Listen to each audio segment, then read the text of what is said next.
Thank you, Karen. We're working to get answers this morning to our breaking news. No shutdown of state services, even though there is no deal on a final budget. And lawmakers say they are close to an agreement, but it still leaves more questions than answers, especially when it comes to our schools. And this morning we have reaction from both lawmakers and educators. Our Jordan Burroughs is live with more on where things stand right now. Jordan?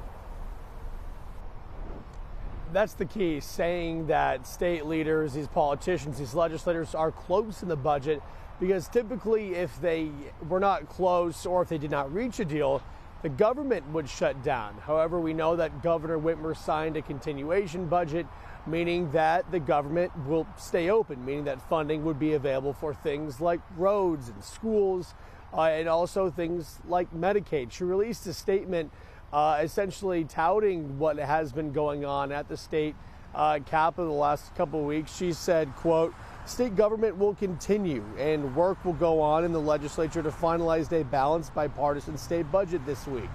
We are on the verge of making huge progress to fix our state and local roads, feed our kids at school, cut taxes for seniors and working families, protect access to affordable health care, and keep Michiganders safe in their communities."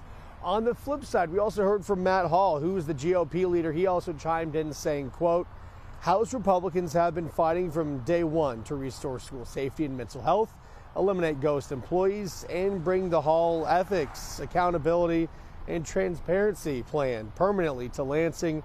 And now we're seeing movement on these major priorities."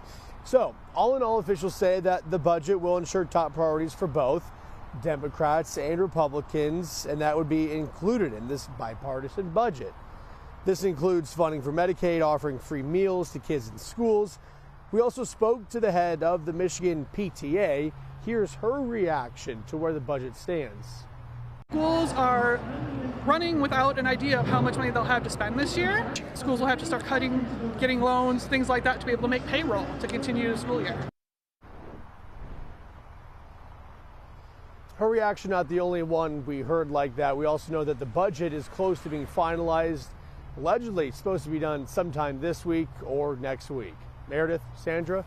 And Jordan, you know, paying for road repairs, that's always a big issue. What can you tell us about that?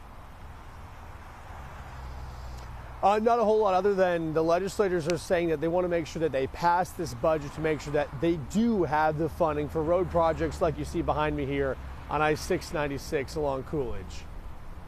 All right, our Jordan Burroughs live for us this morning, working to get answers. We appreciate it.